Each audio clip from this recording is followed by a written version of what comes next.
मित्र नमस्कार. लोकराज्य अध्यासन कराडतर्फे आयोजित वाचन जागर उपक्रमात आपणा साऱ्यांचं मनपूर्वक स्वागत. ज्येष्ठ साहित्यिक साहित्यरत्न लोकशाहीर अण्णाभाऊ साठे लिखित फकीरा या कादंबरीचं क्रमशः वाचन वाचक स्वर ॲडव्होकेट संभाजीराव मोहिते कराड. भाग क्रमांक 7. हिवाळा आला आणि गेला, मग उन्हाळा आला. चैत्राचं चावरं ऊन धगमगू लागलं. ते पोलादाच्या रसाप्रमाणे ओसांडू लागलं. निळ्या तलम वस्त्रांचा रंग आकाशाला आला. चैत्र पालवीनं झाडं नटली, नवे मुगारे लुसलुसू लागले. तारुण्यात विद्रुपताही फिकी पडते तद्वत झालं. कराट्या बोराट्याने नवा बहर आला. नव्या फण्यांनी येऊन निवडुंगाची मान अधिकच उंचावली.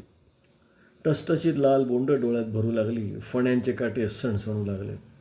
मांगवड्यात मोठी धडपड सुरू झाली. आपापल्या दारांनी मांगांनी वाक लावून चराट वळायचं काम सुरू केलं होतं. मोठी माणसं दाराच्या सावलीत बसून पड सोडित होती. लहान लहान पोरं चाकं फिरवेत. त्या उन्हात डोकीवर चिंध्या घेऊन मागं सरत होती. ती वैतागली होती. तापलेली चक्र कुई कुई आवाज करीत होती. वाकाच्या बट्ट्या आणि बुरकलं सर्वत्र उडत होते. काही अंगसुकार पोरं निवडुंगात दडून आईबापांना गुंगारा देऊ पाहत होती.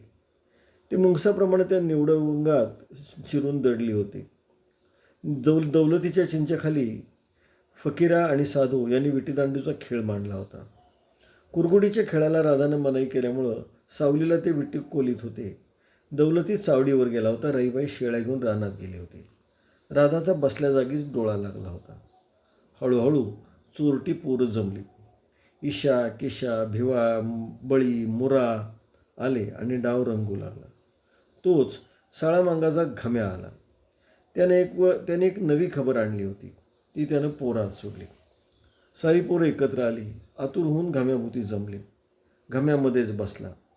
घम्या लांबट चेहऱ्याचा, गोरा व उंच होता. त्याचं नाकही लांबट होतं. मान लांब होती. त्याची शेंडी तशीच होती, पण ती सदैव ताठ असे. तो बापासारखाच बिलंदर होता. घमेंडखोर सावळानं आपल्या लाडक्या मुलाचं नाव घमांडी ठेवलं होतं. आसपासच्या सर्व महत्त्वाच्या बातम्या प्रथम सावळाकडे येत आणि मग घमांडी त्या आळीत घरोघरी पेरी. आज एक नवी बातमी घेऊन तो आला होता.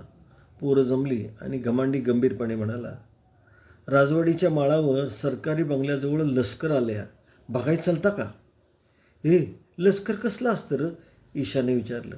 आणि घम्या म्हणाला, गोऱ्या लोकांचं असतं, दांडगं असतं. पण ते गोरे लोक कसं असतात? मुरानं विचारलं.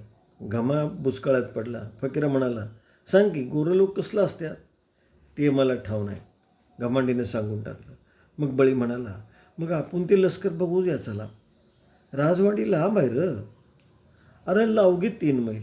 चला की, घम्याचे कळून बोलला आणि सारीच पोरं राजेवाडीला निघाली. फकीरा साधूला म्हणाला, साधू तू येऊ नको, पाय भासतील. मी बघून येतो आणि तुला सांगतो. लवकर ये, साधू गंभीरपणे म्हणाला. मी लवकर येतो, पण आईला सांगू नको, फकीरानं धोक्याची सूचना दिली. आणि पोरं गाडवाटेनं धावत निघाली. ती 7 पोरं गावंदरीचा ओढा ओलांडून पुढं गेली आणि पळू लागली. आईबापांना आपली आठवण होण्यापूर्वीच लष्कर बघून परत यायचं असा विचार करून ती पळत होती. ऊन मी म्हणत होतं. माळाची वाट फोपाट्यानं भरून बिलबिलीत झाली होती. उन्हानं तो फोपाटा तापला होता. उष्ण वाऱ्याच्या लाटा माळावर कुसळांवरून मंद गतीने येऊन गरम धूळ डोक्यावर घेत होत्या. त्या धुळीतून ती पोरं पळत होती. घामानं भिजली होती. धुळीचे लोट उडवीत ते राजवाडीचे शिव गाठीत होते. त्यांनी पहिल्या दमात राजवाडीचा माळ गाठला आणि समोरच्या सरकारी बंगल्याच्या सभोवती तळ देऊन पडलेल्या गोऱ्या लष्कराला ती पाहू लागली. आतुर नजरा भिरभिरू लागल्या. त्या अफाट माळावर सर्व काही तापलं होतं. वाटेकडेला फक्त एकच बाबळीचं झाड होतं, पण त्यालाही विस्तार नव्हता. पाय होलपटलेली पोरं त्या झाडाजवळ गेली आणि एकदम थबकली. समोरच्या वाटेगावचा चंदू अतार आपल्या करड्या रंगाचं घोडं दुडक्या चालीवर दामटीत येत होता. त्यानं कलई रंगाचा भला मोठा पटका बांधला होता. त्याचं रुंद कपाळ, दाट भोऱ्या निळून आलेल्या वळलेल्या मिशा, भुरी रुंद दाढी, आखूड गर्दन, मजबूत छाती वर इंग्रजी जॅकेट अशा अवतारात तो कोणाचंही लक्ष वेधून घेत असे. तो सारखा घोड्याला टाच मारित होता. त्या माळाची त्याला चीड आली होती. त्याला वाटेगाव जवळ करायचं होतं. अत्तराला ओळखून पोरांचे पाय मंदावले. त्यांनी त्याला बाजू देण्यासाठी वाट रिकामी केली. पण जवळ येताच चंदूनं लगाम ओढून घोडं उभं केलं. पोरंही मग उभी राहिली. अत्तराने एक एक पोर निरखायला सुरुवात केली. डोळं उठून तो पाहू लागला. सर्वांच्या पुढं फकीरा होता. त्यानं अंगात गोल पैरण घातली होती. खाली लंगोट नेसला होता. त्याच्या रसरशीत चेहऱ्यावर घाम डबडबला होता. त्याचे डोकीचे केस विस्कटून डोक्यातून पाणी मानेवर झिरपत होतं. त्याचा सावळा रंग, घारे डोळे, सरळ नाक, रुंद कपाळ, चेहऱ्यावरील तरतरीत भाव पाहून चंदूनं बळीकडे नजर वळवली. बळी उंचीनं गिड्डा वाटत होता. त्याचं नाक तोंड देखणं दिसत होतं. त्यानं पैरण घालून खाली लंगोटी लावली होती. जवळच मुरा काखेत हात धरून उभा होता. त्यानं एक खेंड डोकीला गुंडाळलं होतं. त्याच्या अंगातली जुनी पैरण फाटून तिच्या चिंध्या झाल्या होत्या. तो बिचकून उभा होता. त्याच्या मागं तो किडकिडीत किशा बुजून उभा होता. त्यानं फक्त लंगोट लावली होती. त्या लंगोटीचा मागचा उरलेला शेपटीसारखा लोंबत होता. त्यामुळं तो वानरीच्या पिलाप्रमाणे दिसत होता. भैरूमांगाचा इशा अंगातली पैरण खांद्यावर टाकून पळ काढण्याच्या विचारात होता. सावळ्या मांगाचा घाम्या एका पायावर उभा होता. पाय भाजत आहेत असं भासवण्यासाठी तो ते तोंड वाकडं तिकडं करीत होता आणि आप्पा मांगाचा भिवा अत्तराला मनातल्या मनात शिवाय देत होता. ही सारी पोरं नीट बघून मग आपली मान उंचावून भुवया उंचावून चंदू म्हणाला, ए बिरमोटी की फौज किधर बघताय रे? दरोडा करणे को बोलो ना, वाचा बैठी का रे? त्यानं घाम्याला पुढं बोलीत विचारलं, तू सावळा मांग का ना रे? मग लेकाचा नक्कीच दरोडा पडणार तर. कोण काहीच उत्तर देत नव्हतं. डोळे रोखून अत्ताराची दाढी पाहत असल्यासारखे नुसते पाहत होते. त्यानं फकीराला विचारलं, तू राणूजी का ना रे? हां, फकीरानं उत्तर दिलं आणि उत्तर एकदम ऐकून अत्तार एकदम नरमाईनं बोलू लागा, अरे उन्हाच्या रणक्यात दगडाची लाही होती या, तुम्ही कुठे रे पळताय? आम्ही लष्कर बघायला जातो या, फकीरा म्हणाला. आणि अत्तार पुन्हा चिडला. तो म्हणाला, काय बघताय रे लष्कर? त्याच्या वाटणीचं त्या इटुबाच्या बागेत जाऊन वानरं का होत नाहीच बघत? आमचं पाय भासत्यात, फकीरा आवाज चढून म्हणाला. मग मी काय करू? आम्हासनी जाऊ द्या. मग जा की. अत्तारानं घोड्याचा लगाम सैल सोडून पुन्हा टाच मारली. घोडं पुन्हा दोडक्या चालना निघालं आणि ती पोरं फासक्यातून पाखरं सुटावीत तशी भरधाव धावत सुटली. त्यांनी राजेवाडीची ती सडक गाठली. सडकेच्या दुतर्फा असलेल्या वडाच्या झाडाच्या थंड सावलीत जाऊन त्यांनी दम घेतला. कुणी अंग टाकलं. सडकेच्या बाजूचा तो सरकारी बंगला होता. त्या बंगल्याच्या सभोवताली शुभ्र छावण्या पडल्या होत्या. आंबेराईत गोरे लोक लोळत होते. मोठमोठ्या घोड्यांच्या दावणी पडल्या होत्या. जागोजागी गोरे गार्ड बंदुका घेऊन पहारा देत होते.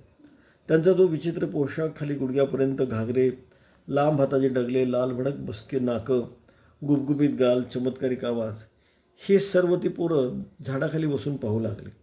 त्यांचा सारा शीण दूर झाला. ते हसू लागले. एवढ्यात शिगावचा बापू खोत घोडा उडीत आला.